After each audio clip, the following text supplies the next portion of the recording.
1 2 3สวัสดีเนาะวันนี้ข้าพเจ้าจะมา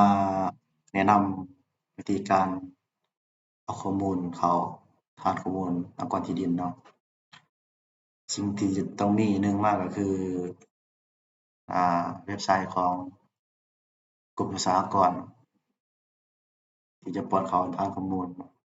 ต่อมาก็มีต้องมีข้อมูลที่เป็น Excel ข้อมูลตัวนี้เนาะแม่นเป็นข้อมูลที่เราเอามาจากโปรแกรมราวเล็กๆเนาะต้องมีราวเล็กๆนำเนาะ4มาต้องมีภาพแมป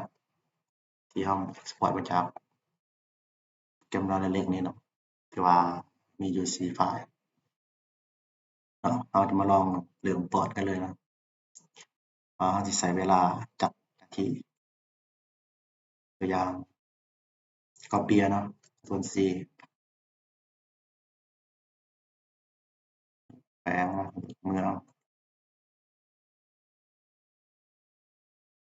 ปัตตานีเลขที่10ตอนที่14บ่มีข้อมูลเนาะเลือกที่ตั้งตอนดินว่าบ้านใดบ้านเฮาสิมีไสหน่วยใดรับหน่วยเรามาเบิ่งหรือว่ามาพิมพ์ใบที่ดินเนาะเบิ่งตอนที่14เอามาพิมพ์ถ้าจะเบิ่งข้อมูลอยู่ในนี้จะมีข้อมูลที่อยู่ขอ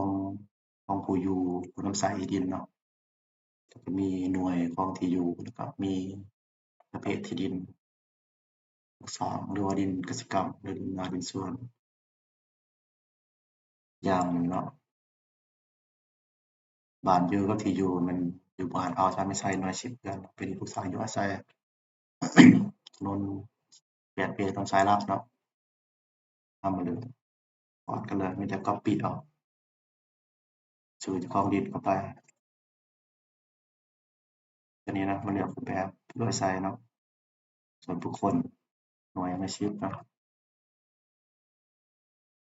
เฮ็ดอาชีพประชาชนปัจจุบันอยู่สักปือราชการฉันไม่ใช่อยู่กับอาชีพคือเก่าเนาะเป็นอาชีพอาชีพ copy เอาใส่เลย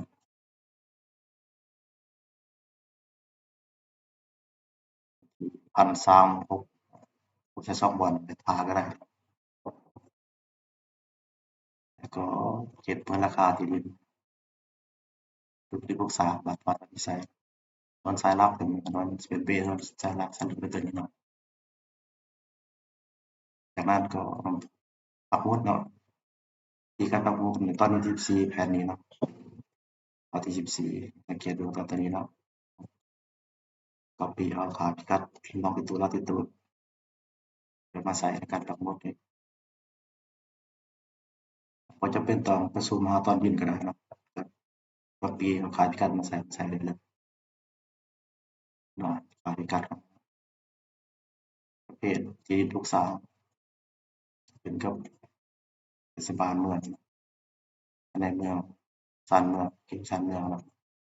อยู่อาศัยหรือว่าเรากรอกข้อมูลเขานี่กวดคืนเนาะก่อนว่าสิก่อนสิเผยออกไปนี่ก่อนสิว่าให้เรากรอกข้อมูลนี่มันถูกต้องบ่ครับข้อยเบิ่งว่าโอ้ข้อมูลดังกล่าวถูกต้องเนาะแล้วมันแล้วก็เพิ่มเนาะแล้วก็กดถึกสำเร็จเนาะแล้วต่อไปก็มีแต่ป้อนแผนที่ที่เข้าไปต่อกันไปเลยเนาะส่วนแผนเมืองถามเขาเจ้าบ่ได้เลือกเตรียมมาลองป้อนข้อที่2ไปแรกๆอะเนาะที่2ตอนที่15เนาะกดเข้าไปตอนที่15กดหาเบิ่งบ่มีเนาะมาเบิ่งใบตะดินคืนตอนที่15นี่เป็นดินสวนหรือเป็นดินนาหรือเป็นดินปรึกษาคนอยู่บ้านใดเมืองใดแห่งใด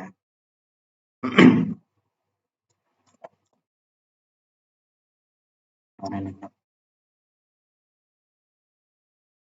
หรือว่าเป็นดินปรึกษาคือกัน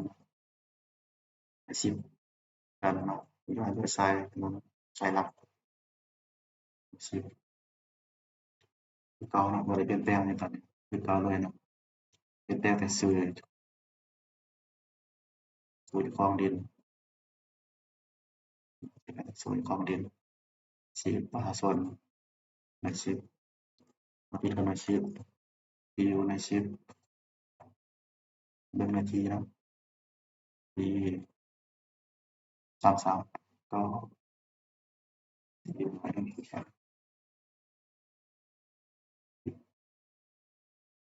เอาง่ายเลยเนาะเดี๋ยวก็เอาบ่อยากแต่งหลายเทื่อมันก็มีถึกหมดแล้วเนาะมีแต่ปรับหมดเท่านั้น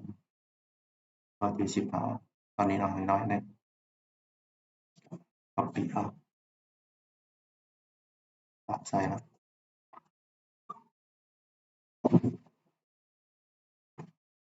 แล้วแต่ถนัดเนาะถนัดอันใดก็